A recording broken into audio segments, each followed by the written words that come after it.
Hi guys! Welcome back to my YouTube channel. My name is Mitch, and for today's video, it's all about kung paano nawala yung pimples ko and yung mga skincare routine ko. So, basically, it's morning and night routine. Same lang kasi siya para sa akin. Ngayon lang ulit ako nagbabalik after a year.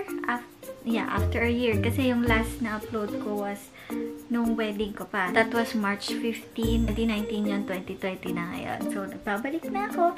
And promise ko, mag-upload na ako. Hindi naman lagi, pero consistent na yung uploads ko. Ngayon, uso ang virus, yung COVID. So, stay at home, be safe, and be healthy. Mag-wash kayo ng hands, mag-sanitize, mag-mask kung lalabas, pero kung hindi naman emergency, huwag na kayo lumabas. Better stay at home, guys. So, yan. If you wanna know more kung paano nawala yung pimples ko and yung skincare routine, please keep on watching.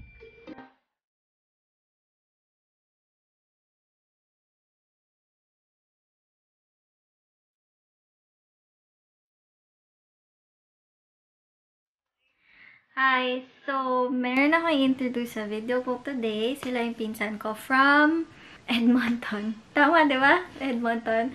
So, ito. Yan. Si Lorraine and si Sofia. Yan. Mga subscribers ko rin sila. Before anything else, as a disclaimer, I'm not a dermatologist. I just want to share with you guys yung experience ko before nung nagka-pimples ako. I guess that was 2 years ago na. Pero kasi nung high school ako or college, hindi ako nagkakaroon ng pimples somewhere dito sa my cheek area. Pero kasi parang dito lang siya sa may noo. And just to inform you guys, ang skin type ko ay oily combination o yun, basta yung oily T-zone ko and dry yung areas ko dito. So yun. Start yung pimple ko somewhere dito sa may baba. Tapos parang tumaas na siya ng tumaas. Parang kunwari may lumabas sa pimple dito. Tapos pag kunwari wala na siya, parang lalabas siya somewhere sa ibang place. Basta dito or ganyan. Na-stress ako, nanood ako ng mga skincare, ganyan, na makakatulog sa mga may acne, ganun. Tapos parang nag-worsen yung condition ng skin ko, mas dumami yung pimples ko. Kasi nag-try ako ng tea tree oil, nag-try din ako ng aloe vera. So, madami akong tinry, pati mga facial wash and all, pero hindi sila nag-work sa akin. Nade-depress ako every time na may nilalagay ako sa face ko kasi nafe-feel ko yung bumps sa face.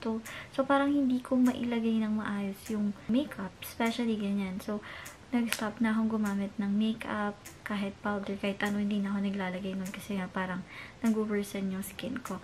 Ang ginawa ko nun, nagpunta na ako sa derma, nagpa-check up na ako, and then explain sa akin na mayroong stages ang acne. Yung una, mild, yung moderate to severe to severe.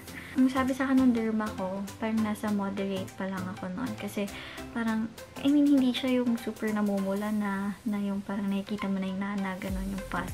Hindi naman ganon. Pero, parang super lalaki kasi ng bumps. Hindi talaga ako nagkaka-pimples sa area na to.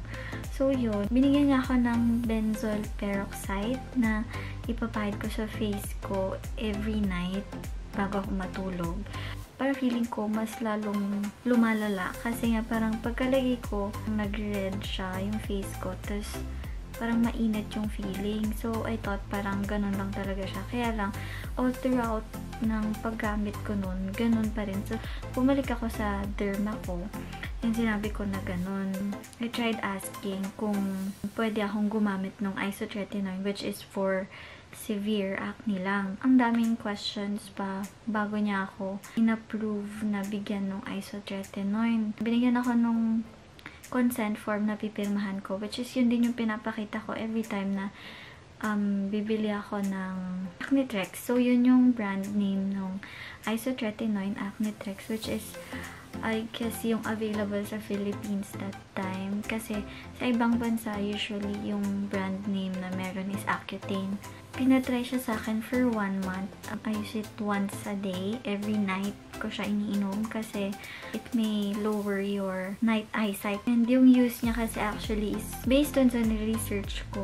Nire-reduce niya yung size ng oil glands para ma-lessen yung pag-produce ng oil. So, yung effect niya sa akin is nag-dry yung lips ko, yung skin ko, especially dito sa T-zone. Yan, nag-dry. Pero, hindi pa siya totally nawawala na yung pimples, nagda-dry siya and stuff. Parang yung skin ko pa lang. Follow up ako and sabi nung derma ko, continue ko siya for 2 months.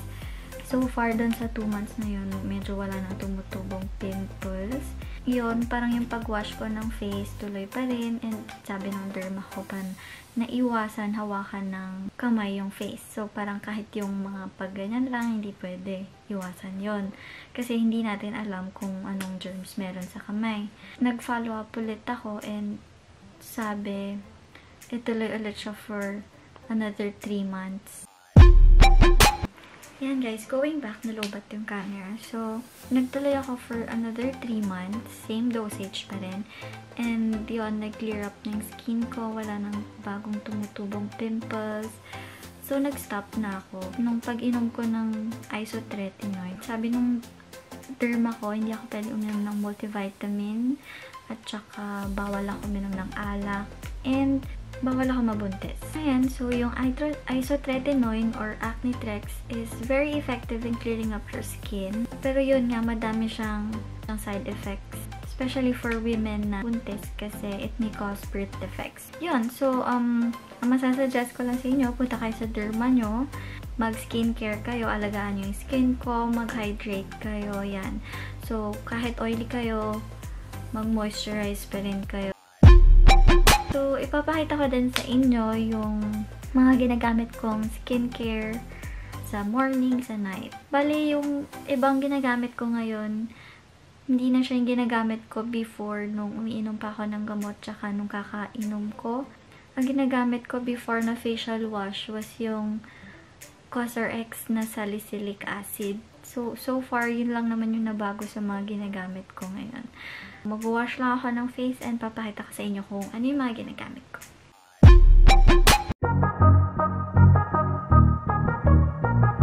What I usually use to dry my face is facial tissue. Kasi ayokong umulit ng towel kasi feeling ko, syempre pinangpunas ko yun. So pag inulit ko, feeling ko madumi. So sa akin lang naman yun. Kaya tissue yung ginagamit ko or yung cotton rounds. After drying my face, I usually use this toner, yung Celotex. Pero kasi yung cotton rounds ko wala dito, so hindi ko siya magagamit. Pero ginagamit ko rin to every time, parang additional lang na panglinis sa face. Kasi may naalis pa rin ako minsan na dumi kahit nakapag facial wash na ako. And nga pala guys, ang ginagamit ko ng facial wash today, since last month pala, itong brightening para sa dark spots ko dito. Kasi ever since bata ako meron na yan. So, I'm trying, baka sakali na mag-work. Pero okay naman siya. Nagpa-brighten yung face ko dito. For my other toner, itong Klairs. Ang holy grail ko to. Super ganda niya. Kasi, parang ginagawa ko siyang essence. Kasi, ito, I use this toner para i-cleanse yung face ko. Ito, ginagamit ko na lang siya. Parang essence. So,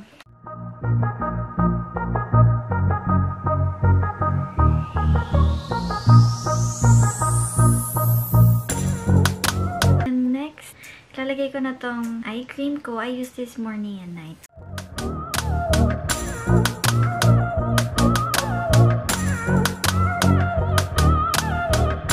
Next na ginagawa ko is moisturizer. So, my moisturizer is Celotex Hydration. Same with my toner, hydration din siya. Except for my facial wash. And yung other product na ginamit ko is Celotex na brightening naman to.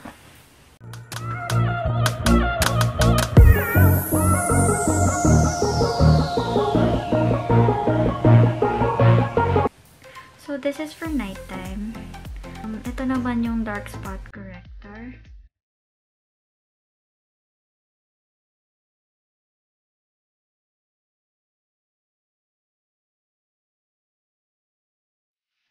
for morning naman, syempre, I use my sunscreen. This is from Ra & Gray sunscreen and plus SPF 50 PA+++. I guess I'm using this for 2 years or 3 years na yata. Pero kasi hindi siya sticky, so gusto ko siya. Also for my lips, I use this Vaseline Petroleum Jelly. I tried using Nivea dati. Nag-work siya sa dry lips ko, pero parang nung nagbago yung packaging nila, parang naging allergic ako dun. Tapos as in, super nagbubutlig yung lips ko. So, balik petroleum na lang ako. And nga pala guys, yung skincare ko doesn't mean na nag-work sa akin, mag-work din sa inyo. It may or may not work for you. So, yan lang guys. Thank you so much for watching. Don't forget to like and subscribe to my channel. Thank you again. Till my next vlog. Bye!